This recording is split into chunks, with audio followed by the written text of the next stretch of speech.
Sarah Messeck and Avery Condon are a young couple very much in love. The two met at a Cape Cod Pride event in June 2022 and soon afterwards began dating. Eventually, they planned to marry. Sarah, an animal welfare advocate and horse riding enthusiast, identifies as a cisgender woman and uses the pronouns she and her. In the past, she had relationships with people of different genders. Avery, who's passionate about environmental and social justice issues and was previously married to a woman, identifies today as transgender and non-binary and uses they and them pronouns. In this fascinating interview with PFLAG Cape Cod's Rick Koonce, Sarah and Avery talk in depth about their relationship, how they met, and the basis of their attraction to one another on many levels. They offer illuminating insights into how the dynamics of physical and emotional attraction, gender identity, and gender presentation operate for them in the context of a non-traditional relationship. But that relationship is traditional in at least one sense, as the two plan to tie the marriage knot, most likely in the fall of 2025, with both their families and friends lovingly looking on.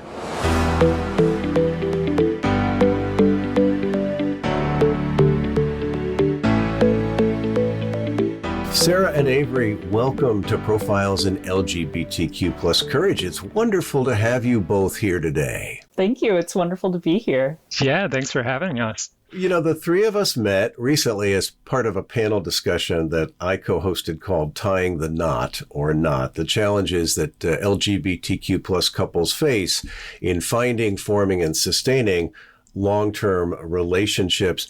You two are a couple who plan to get married in the not-too-distant future. Sarah, you identify as cisgender. Avery, you as a non-binary trans person. Can you talk a little bit about how you all met, and was it love at first sight? Yeah, happy to start that off. So we met in June of 2022. I was visiting a friend who was performing at a Pride event in Brewster, Massachusetts. And I went and I saw Avery, who was tabling with Cape and Islands Trans Resource Fund, who had actually put on the whole Pride event. I saw them there and really was mystified by their beauty. For me, it really was, in awe at first sight, or certainly like a draw to them. I had a really wonderful time just chatting with them and slightly getting to know them.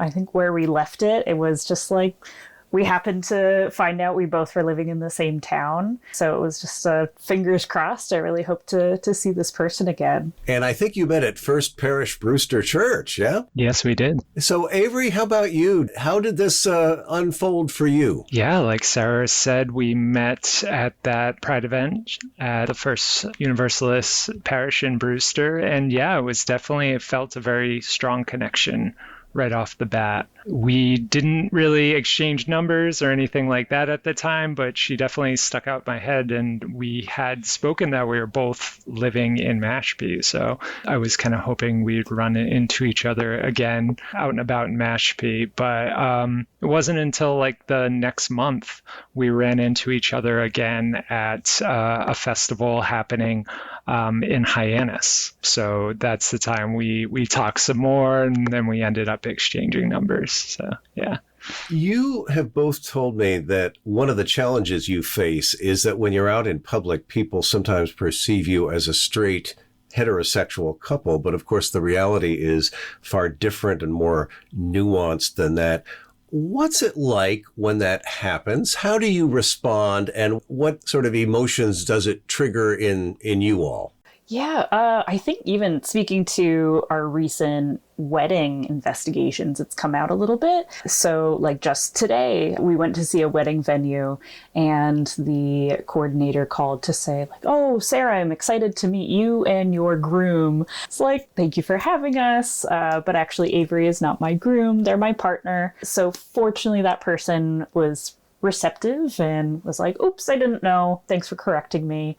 But it can be difficult when people make assumptions. It can definitely feel frustrating, and that's me on the cisgender side. So certainly, Avery, please speak to how you feel when you do get misgendered. Yeah, it is definitely frustrating. I try not to take it too personally. I don't think we've ever run into a situation where people have done it out of or coming from a place of hostility. But yeah, it definitely can be frustrating. And it just shows how, our society, how binary and how much it revolves around, this concept of, people are cis and het. Just right off the bat, everyone is a cisgender heterosexual person. It just seems to be that's where everyone goes on their first thought. So that can be a little annoying, a little bit. So yeah.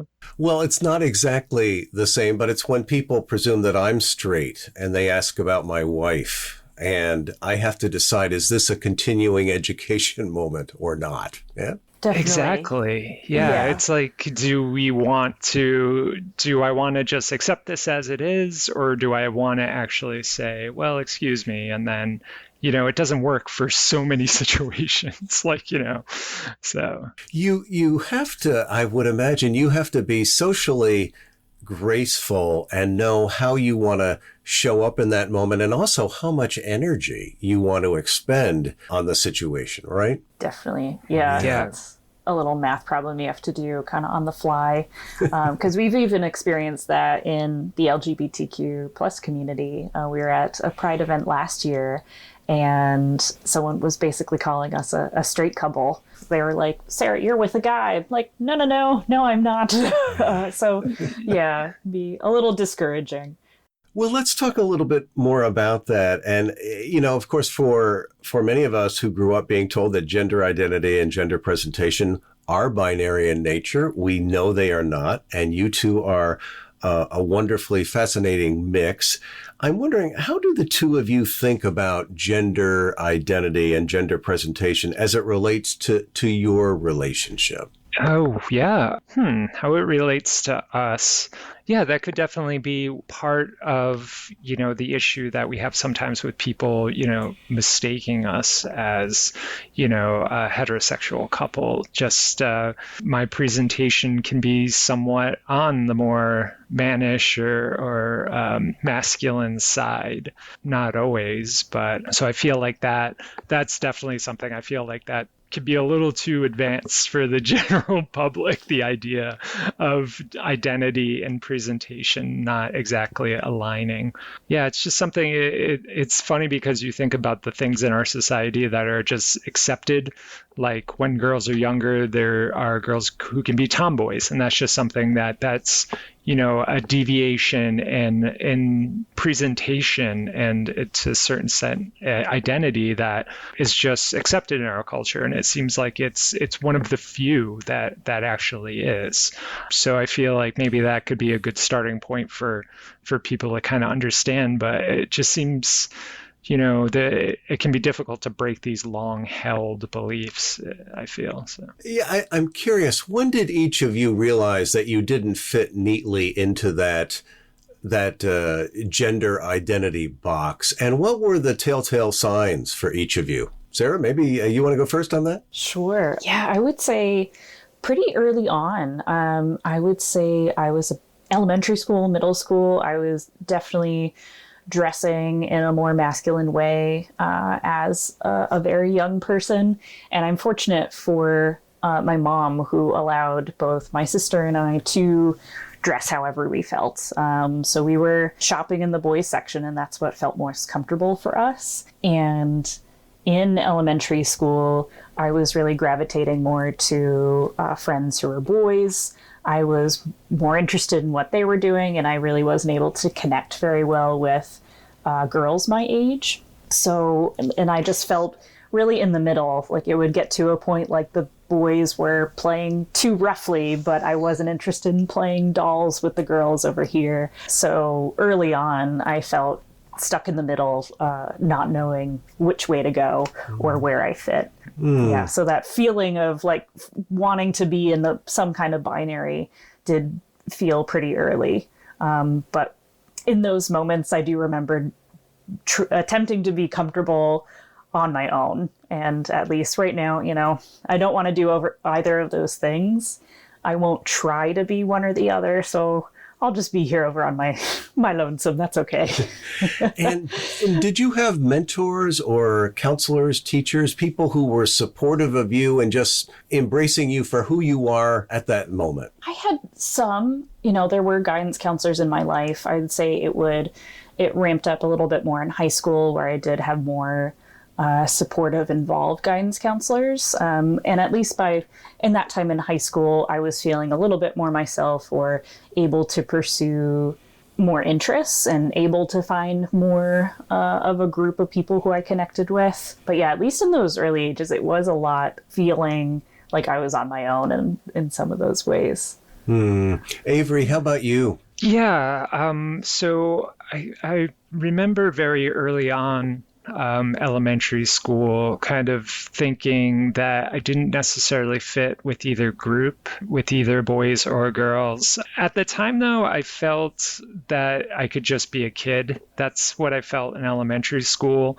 So I was just pretty much just a kid up until middle school, when, everyone started to fall into their own groups, and you started seeing everyone kind of going into their own. And that's where I start to feel the most sort of discomfort. Yeah, it could be very difficult for me to relate to the other kids that were, falling into those binaries. So it was very early on. And talk a little bit more about that and what being non-binary means to you. How does that, if not define, then describe who you are?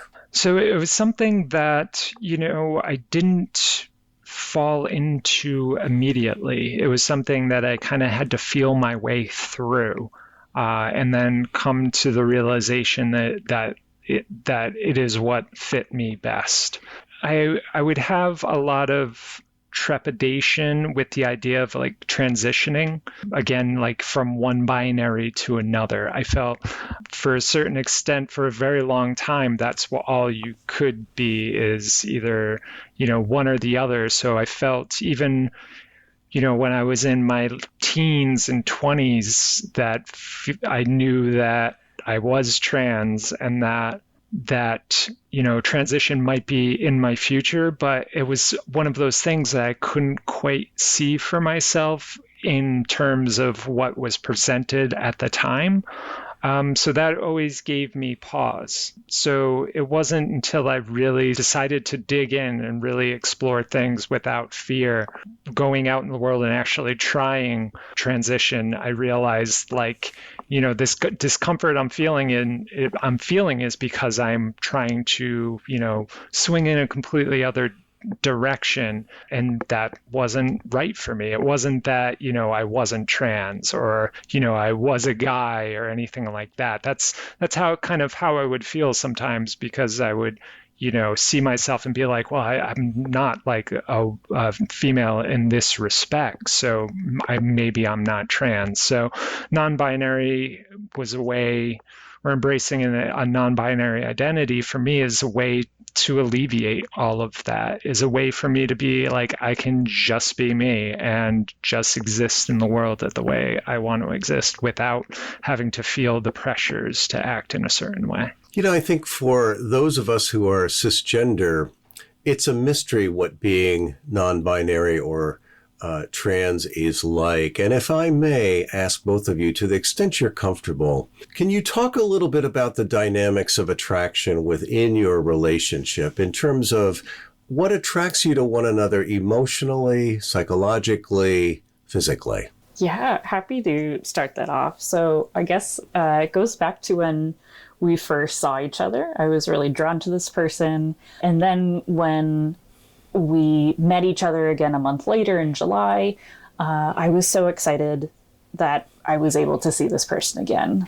And at that time, neither of us knew how we presented or what pronouns we used, but I was attracted to this person who had such a wonderful smile, was so kind right off the bat. And after learning that they use they, them pronouns and are non-binary, it even more so increased my attraction to them. And yeah, what does that mean? I think it really solidified how I felt about myself and who I knew I loved. Growing up, I thought I was straight, then I thought I was a lesbian. I thought I had to get into one or another box, but then I realized, no, I could be bi or pansexual and love a person for who they are, not how they identify. And when I met Avery, that made it a fact. And it really felt good to me to find this person who was my person. And yeah, as far like who Avery is, they're a kind, wonderful person who's so gentle and silly. You know, the first day that we met, Avery dropped a juggling ball on my head, and they felt terrible about it, but it was totally fine. It was just a soft little juggling ball. But yeah, right away I was drawn to this person regardless of how they identified. And I thought it was fun that Avery also didn't know how I presented either or how I identified. So us both having a little bit of mystery at the start of our relationship was fun. So Avery, when you met Sarah, what were you thinking? And were your initial perceptions different from what you then discovered in her? Yes and no. So like when we first met, I was definitely drawn to her instantly. I just remember she had this big smile and she asked questions, and you could just tell she was even during our brief interaction, we just had this nice little conversation. So I wanted to see more of her. At the time, I thought maybe, I wasn't certain if she was cisgender. I know because she, had tattoos and, short hair, and I was definitely very attracted to her. But so when we met when we met up for coffee afterwards and had our first kind of meetup date, neither of us was sure if either was actually romantically, attracted to each other that way, or if it was just going to be a friendship thing. And so it was nice to be able to talk and learn more about each other, and to find out we were both kind of on the same page with the attraction to each other. And with regards to the attraction, please help me to understand this a little bit more. So I've interviewed quite a number of people on the LGBTQ plus spectrum about this topic of attraction. And what I've taken away from most of the interviews is that people have initially found themselves in these, quote, non-traditional relationships being more attracted to the temperament of the person initially, or the personality of the person, than something physical. Is that correct, or is that an oversimplification? I guess, to each their own. Everyone could have an initial perception. I think for us, we seem to both be drawn to each other physically. And then once we started speaking to each other, we had that temperament connection. Yeah, so I'd say it could go either way. But I think to that point, what people may be feeling is just being able to be comfortable and being able to be yourself around another person, and maybe right away feeling that comfort.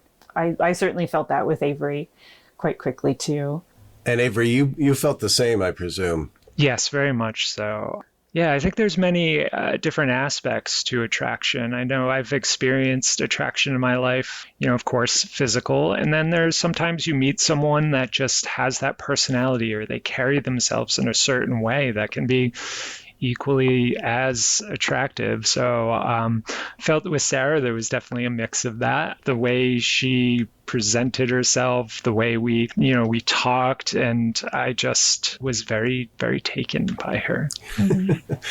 Wonderfully put. And so were either of you in more traditional relationships before you all met? Yeah, I think we both have had a wide mix. My first boyfriend was in 5th grade. That was a silly relationship. But yeah, so early on, I was in a relationship relationships with men. In high school, I had my first girlfriend. And, later in college and when living on my own in New York City, I had a mix of dating people of different genders. While I had been interested in someone in the past who was non-binary, I didn't have an official relationship with a transgender person before. Avery, how about you? Yeah, so my relationships were mostly cishet. I was married prior to coming out. So yeah, I was married to a woman for about 2.5 years. Is that right? Yes, yeah. And that was part of my coming out story. Was she was the first person I actually came out to, and that ended our marriage. So that was tough, needless to say. Yeah. Well, and what a challenge. And it kind of gets me to my next question, which is about the dynamics of intimacy in a relationship. And if I don't know if either of you have ever read the work of Harville Hendricks, who talks about the dance of intimacy. I'm kind of curious, and you intrigued me when we talked a couple of weeks ago, kind of in preparation for this interview today. You talk about the fact that within the context of your relationship, you play with gender. And can you talk a little bit about what that means? And I'm really intrigued by what that means for you all. Yeah, I'd say on kind of like the day-to-day, it could be things as simple as me holding the door for Avery, me carrying heavy items or doing the heavy lifting. So that's one little way that we may play with gender, that me as the cisgender woman would be taking on those more traditional manly things. Yeah. Anything else you want to add to that, Avery? No, not really. I think we just have this sort of irreverence for these gendered norms. I feel like neither of us has any particular, respect for many of them, because they're, for lack of a better term, pretty silly. Yeah. Well, and to that point, I'm curious, what do you all think about the concepts of masculinity and femininity, and for that matter, traditional gender roles? Are these things just social constructs? Do they have any bearing in your view and relevance to you all in your lives? I mean, they're relevant to everyone, whether we want them to be or not. I don't think that they necessarily have any real benefit or good role for anyone. Back in the days where I was trying very hard to be a cisgender guy, I just remember everything, in my teens was, that's gay, that's a girl's thing, and it's just horrid.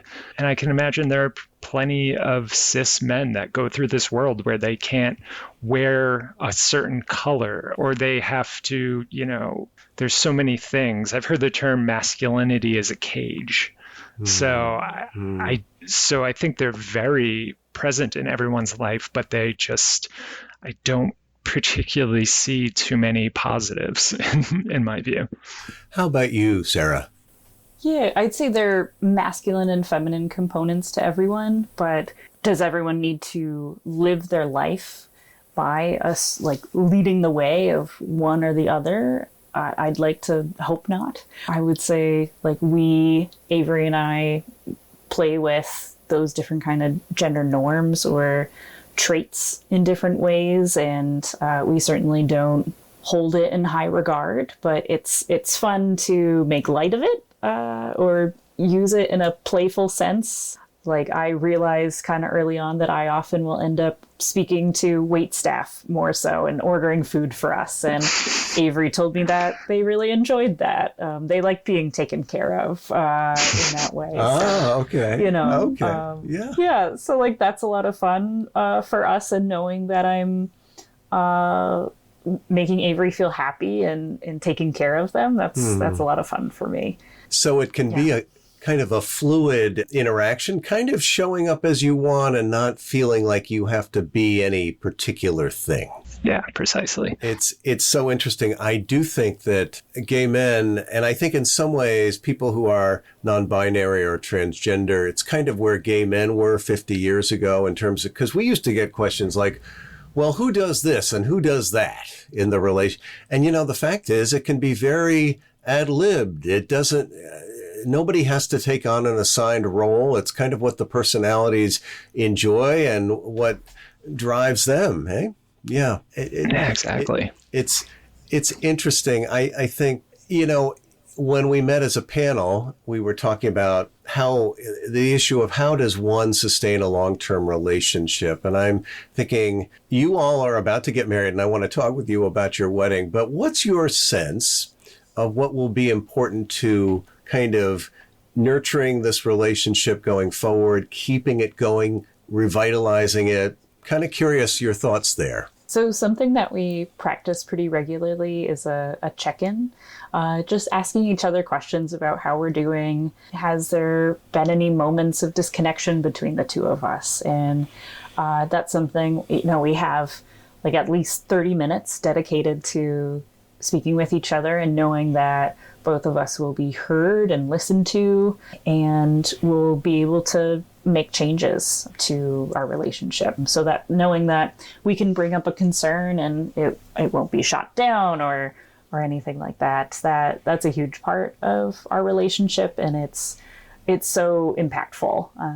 Knowing that both of us listen so well to one another, offer feedback, but always with compassion and kindness at its core. So I'd say that's probably one of the main pillars of our relationship, communication.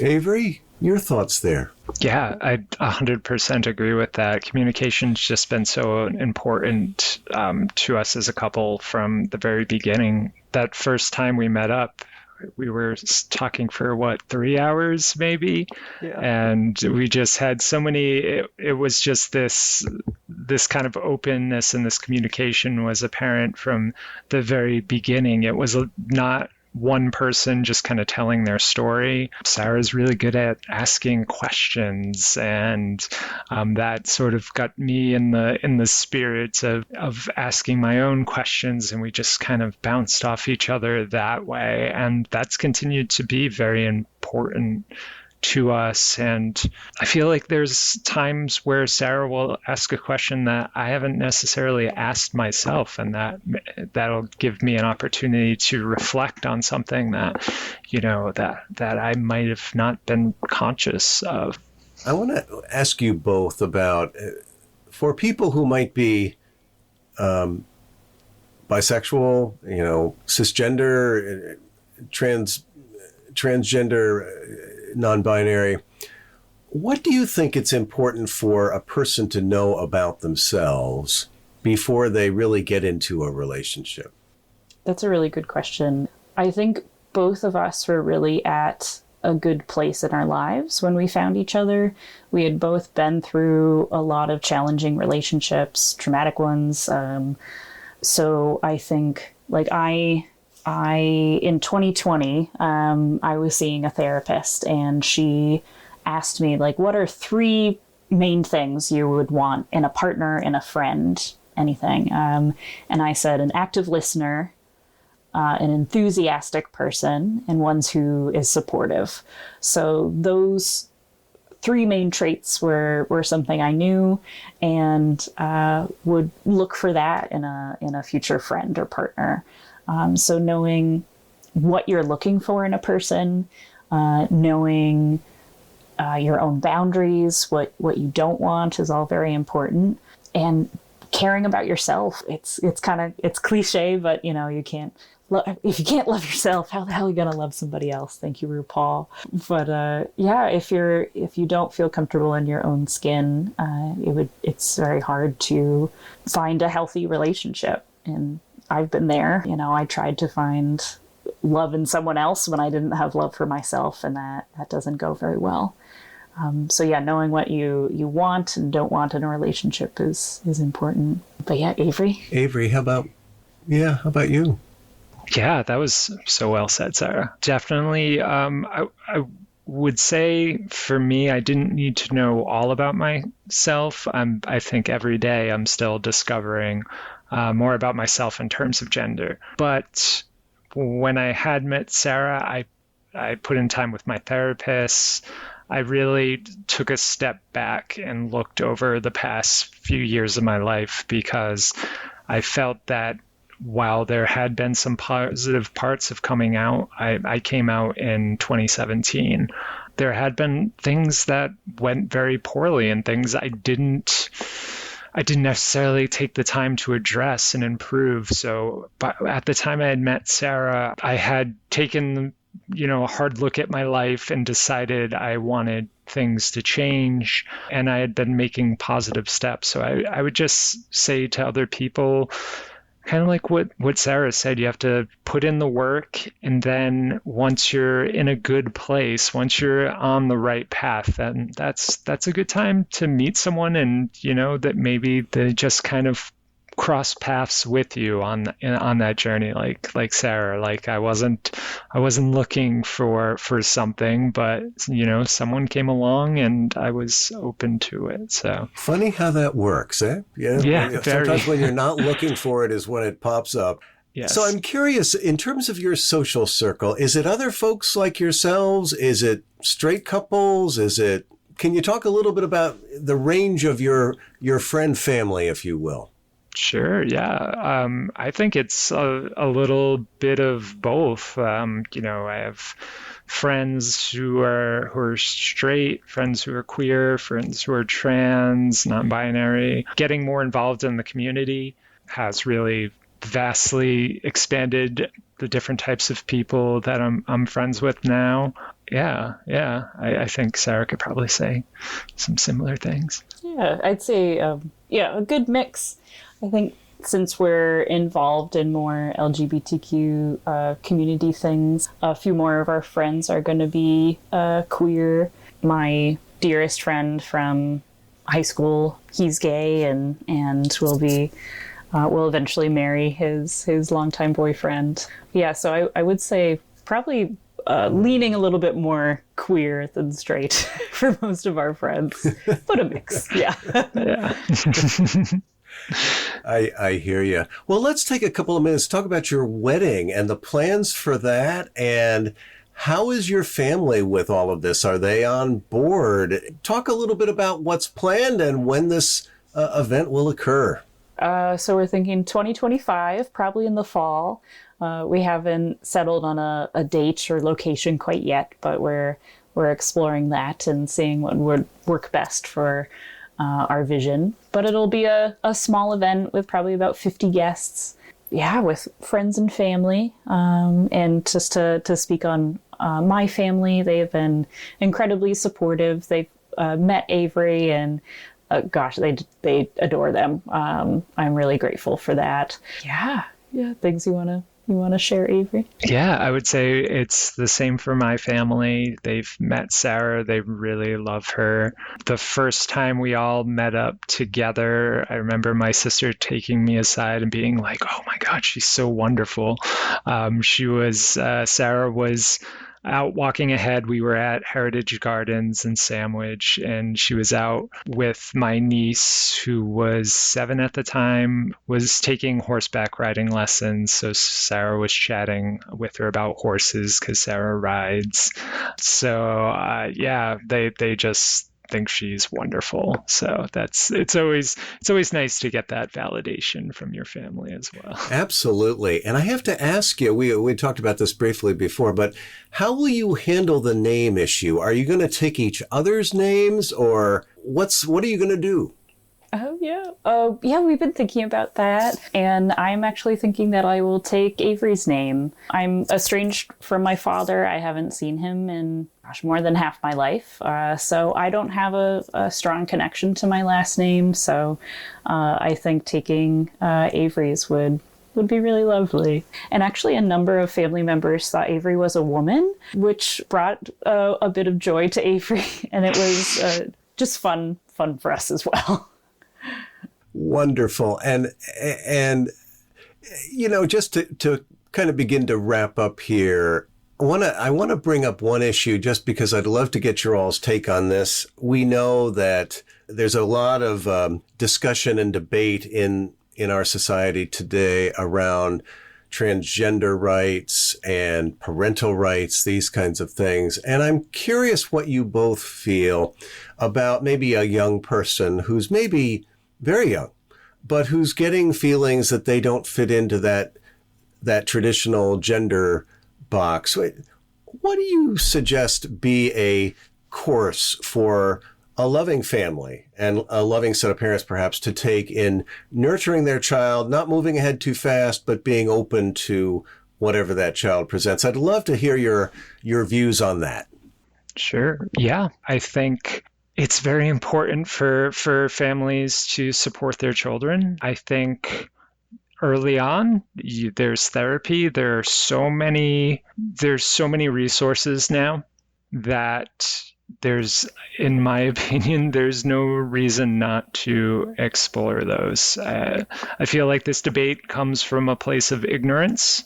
There's a lot of noise from people who don't necessarily know what they're talking about or know what the real issues are. It's very strange.